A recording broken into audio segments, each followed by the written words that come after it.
ઓમ શન્નો દેવી રવિષ્ઠાય આપો ભવંતુ પીતયે સંજો રવિશ્રવંતુ નઃ.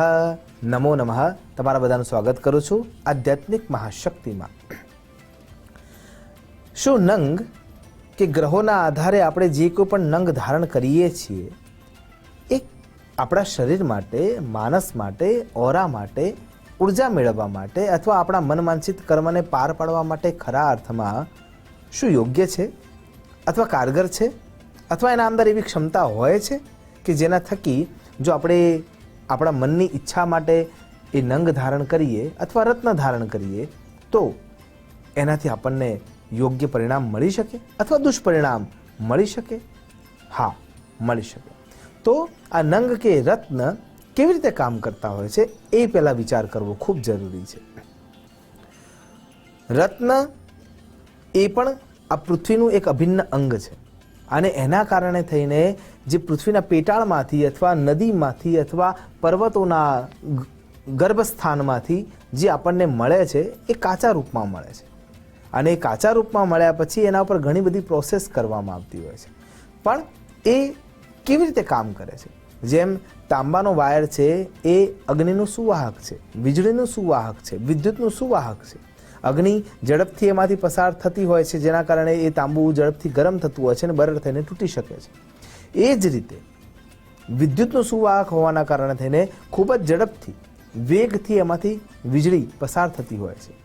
એ જ રીતે જે નંગ છે કે રત્ન છે એ તમામ રત્નો વાતાવરણમાં જે પ્રોટોન, ઇલેક્ટ્રોન અને ન્યુટ્રોનના કિરણો છે એ તમામ કિરણોમાંથી શરીરને જરૂરી જે કિરણો છે એ કિરણોને આકર્ષે છે અને એ તમારા શરીરમાં પ્રવાહિત કરવા માટે નંગ દ્વારા એક માધ્યમ બની જાય છે અને કિરણોમાંથી આપણા શરીરને જે જરૂર છે એ શરીરને જરૂરી કિરણો ખેંચીને આપણા શરીરમાં પ્રવાહિત કરે છે અને એટલા માટે નંગ કારગર છે. તો પછી પ્રશ્ન એવો થવો જોઈએ કે જપ કરવાની જરૂર છે? હા, છે. જે તે ગ્રહોના જેટલી સંખ્યામાં જપ નિર્ધારિત કરેલા છે એના પાછળ ષોડશોપચાર પૂજા, નંગના અંદર દેવનું સ્થાપન, પ્રતિષ્ઠાપન એ ક્રિયા છે અને ક્રિયા થકી એમાં મંત્રોની શક્તિ ઉમેરાય છે ત્યારે એ શક્તિ ખૂબ જ વધી જાય છે. એમાં સ્વતઃ શક્તિ તો છે જ, પણ એ શક્તિને ખરા અર્થમાં જ્યારે આપણે ઉપયોગ કરવી છે ત્યારે એના જોડે મંત્રનું આરાધન કરવું ખૂબ જરૂરી છે. એટલા માટે જ્યારે પણ તમે નંગ લો છો, ખાસ કરીને નીલમની આપણે આજે ચર્ચા કરવા માટે જઈ રહ્યા છીએ, તો એ શનિ મહારાજ સાથે જોડાયેલો નંગ છે. શનિ મહારાજનો જે ગ્રહ છે એ ધુલીય અવસ્થાથી બનેલો છે.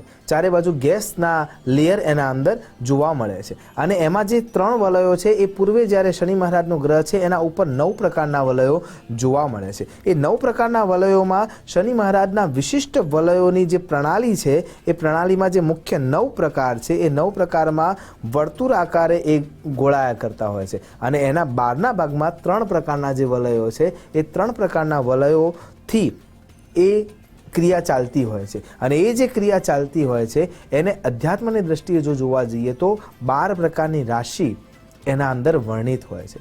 હવે એ સીધી અસર વૃક્ષોના અંદર ખીજડા ઉપર કરે છે અને રત્નોના અંદર નીલમ ઉપર કરે છે.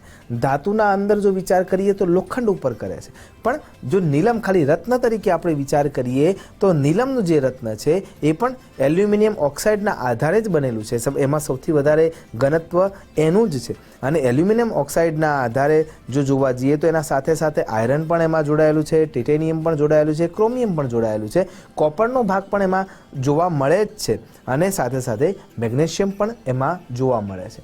તો આ બધા જ જે તત્વો છે એ શનિ મહારાજના ગ્રહની જે સ્થિતિ છે એના કિરણોને શોષવાનું કામ કરે છે અને એના કારણે થઈને જો આપણી કુંડલીના આધારે આપણા 4થા ભાવમાં, 7મા અને 8મા ભાવમાં અને દ્વાદશ ભાવમાં જો શનિ મહારાજની સ્થિતિ યોગ્ય નથી, વક્રતા છે અને તો જ કોઈ યોગ્ય બ્રાહ્મણ અથવા જ્યોતિષાચાર્યના માર્ગદર્શન હેઠળ જ તમારે શનિ મહારાજનું નીલમ રંગ ધારણ કરવું જોઈએ, અન્યથા નહીં. હા, એક દિવસના પ્રયોગ માટે એ યોગ્ય છે કે શું આ નંગથી મને લાભ મળે છે કે નહીં. માનો કે તમે અનિદ્રાના ભોગી છો, રાત્રિના સમયે અયોગ્ય સપના તમને ઘેરી રહ્યા છે અથવા તમારા મનની સ્થિતિ સ્થિર નથી થઈ રહી અને એ વખતે એક પ્રયોગ હેતુ જમણા બાહુ પર જ્યારે તમે નીલમનું નંગ લાવી અને કોઈ પણ વસ્ત્ર દ્વારા, ખાસ કરીને જો બેંગણી વસ્ત્ર હોય તો એ રંગનું જે વસ્ત્ર છે એ વસ્ત્રના ટુકડાથી તમારા બાહુપાશ પર એને બાંધવું જોઈએ. અને એ પક્ષ પર બાંધ્યા પછી રાત્રિકાળમાં જો તમને સુંદર ઊંઘ આવે, કોઈ પણ જાતના ખરાબ સપના ના આવે, અનિદ્રાના ભોગમાંથી તમે બચી શકો, અથવા તમારું માનસ તંત્ર જે છે એ શાંતિ અનુભવતી હોય, તો પણ આપણે એવું કહી શકીએ કે આ નંગ તમને સદશે. એના વિના, પ્રયોગ વિના અથવા માર્ગદર્શન વિના શનિ મહારાજનું નંગ ધારણ કરવું યોગ્ય નથી. કેમ કે જે 7 ચક્રો છે એ 7 ચક્રોમાંથી કોઈ એક ચક્રની ઉર્જા ખૂબ જ વધી જાય તો સ્વાભાવિક છે કે બીજું ચક્ર છે એ ઉર્જા એની ઓછી હોવાના કારણે એની ક્રિયા શરીરના અંદર અથવા માનસ તંત્રમાં યોગ્ય રીતે રહેશે નહીં. અને જેમ આપણે સમજ્યા એમ કે એ વાતાવરણના કિરણોમાંથી ઉર્જા પ્રાપ્ત કરે છે, તો એ ઉર્જા તમારા શરીરમાં જો વધતી જાય તો પણ ખોટું થઈ શકે એમ છે. અતિ સર્વત્ર વર્જય. અને આપણે કોઈ પણ નંગ જો ગળામાં ધારણ કરીએ છીએ અથવા વીંટીમાં ધારણ કરીએ છીએ તો એમાં નીચેનો ભાગ સ્પર્શ કરતો હોય એવી આપણે વ્યવસ્થા રાખીએ છીએ કે જેથી કરીને એ આપણા શરીરમાં એ ઉર્જા પહોંચાડે.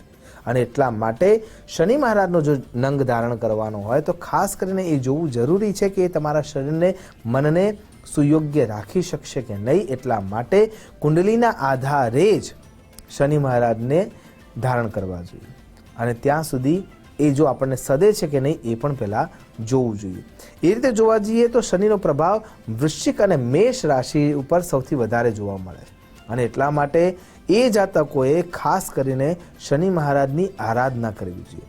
શનિના મંત્ર જપ કરતાં પણ વધારે પરિણામ જો આપણને મેળવવાની ઈચ્છા હોય તો એ સ્તોત્ર દ્વારા મેળવી શકાય છે. બીજ મંત્રો બ્રાહ્મણોના આધારે સુનિશ્ચિત કર્યા પછી જ આપણે એનો ઉપયોગ કરી શકીએ છીએ. કેમ કે એ એક જાતના કિરણો સાથે બોલાયેલા શબ્દોના ઉચ્ચારણ સાથે, ધ્વનિ સાથે સુયોગ્ય રીતે વપરાવાની શક્તિથી ઉત્પન્ન થતા હોય છે. એટલા માટે એને વાપરતા પહેલાં પણ વિચાર કરવો જોઈએ. અને એટલા માટે સૌથી શ્રેષ્ઠ કોઈ માર્ગ હોય તો એ છે સ્તોત્ર દ્વારા આપણા નીલમ નંગને પવિત્ર કરી, શુદ્ધ કરી અને એના ઉપર એ અનુસંધાન કરવું જોઈએ. એટલે કે મંત્રો દ્વારા એની પૂજા અર્ચના, આરાધના અને એના થકી એ મંત્રોની શક્તિ એ નંગના અંદર પ્રવાહિત કરવા માટેની જે ધાર્મિક ક્રિયા છે, એ ધાર્મિક ક્રિયા મહારાજ હાથે થયા પછી તમે એ નંગ ધારણ કરો તો વધારે લાભાન્વિત કરી શકે છે. એટલા માટે નીલમના નંગને ધારણ કરવા પૂર્વે સુયોગ્ય માર્ગદર્શન લેવું જોઈએ. છાયાગ્રહ છે એટલા માટે જ્યોતિષની દ્રષ્ટિએ પણ એ સફળતા પણ અપાવે છે અને ન્યાયના દેવ હોવાના કારણે એ ન્યાયિક ચર્ચામાં ઉતરે છે જ્યારે ધર્મના, કર્મના અનુબંધને, ત્યારે એ તમને નિષ્ફળતા પણ અપાવી શકે છે. એટલા માટે સુયોગ્ય વ્યક્તિના માર્ગદર્શન હેઠળ શનિ મહારાજનું નંગ ધારણ કરવું જોઈએ. એના સિવાય જ્યારે નીલમને નંગને તમે જો ધારણ કરી રહ્યા છો તો એ નંગની ઉર્જા, ઓરા તમારા શરીરના વજનના અનુસંધાને જોવી જોઈએ કે આ 3 પરિમાણમાં એ કેટલું યોગ્ય રહેશે. અને એ રતલ પ્રમાણે જ તમારે એ નંગને ખરીદવું જોઈએ અને પછી એ ક્રિયા બાદ એને ધારણ કરવું જોઈએ. શનિ મહારાજ ન્યાય અને નીતિના દેવ. તમે જો નીતિ મર્મજ્ઞ થાવ, કર્મનિષ્ઠ થાવ, કર્મને સાચા અર્થમાં એવી રીતે કરો કે રાત્રે સૂતા પહેલાં આપણને નિશ્ચિંતતા હોય કે આજનો મારો દિવસ છે એ મેં સુયોગ્ય રીતે પસાર કર્યો છે, તો શનિ મહારાજ સંપૂર્ણ રીતે ન્યાયની દૃષ્ટિએ તમને લાભાન્વિત કરતા રહેશે. એટલા માટે શનિ મહારાજના નામથી આપણે જે ડરીએ છીએ એની જગ્યાએ આપણા કર્મ ઉપર ધ્યાન રાખીને એ કર્મને સારી રીતે આચરિત કરીશું તો 100% શનિ મહારાજનો લાભ આપણને મળે છે અને એમની કૃપા દૃષ્ટિ પ્રાપ્ત થાય છે.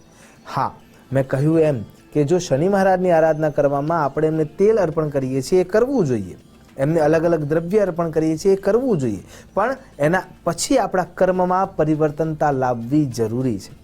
બાકી તો એ એક જાતની રિશ્વત છે કે ભગવાન હું કર્મ તો કરી રહ્યો છું પણ તમને તેલ અર્પણ કરી રહ્યો છું એટલા માટે મારા ઉપર ધ્યાન આપજો. ના, ન્યાય અને નીતિ ખૂબ જ સ્પષ્ટતાથી, બારીકાઈથી જોવામાં આવે છે અને એટલા માટે પીપલાદના ઘાતથી શનિ મહારાજ જે ધીરેથી ચાલવા માટે, મંદ ગતિથી ચાલવા માટે ટેવાયા છે એના માટે થઈને એ સ્પષ્ટતાથી મંદ ગતિથી એટલા માટે ચાલે છે કે દરેક કર્મને એ ધ્યાનથી જોવે છે ને પછી ન્યાય આપે છે. અને એટલા માટે કર્મનિષ્ઠ બન્યા બાદ જ્યારે તમે આ નંગને ધારણ કરો છો એ તમને ચોક્કસ લાભ આપનારું બને છે અને બને જ છે. આશા કરું છું શનિ મહારાજની કૃપા આપણા સૌ પર ઉતરે, એનું માધ્યમ નીલમ નંગ બને અથવા રત્ન બને અને એ જ અભ્યર્થના સાથે આપણું જીવન મંગલમય પસાર થાય. નમો નમઃ. અસ્તુ સદા શિવોહમ.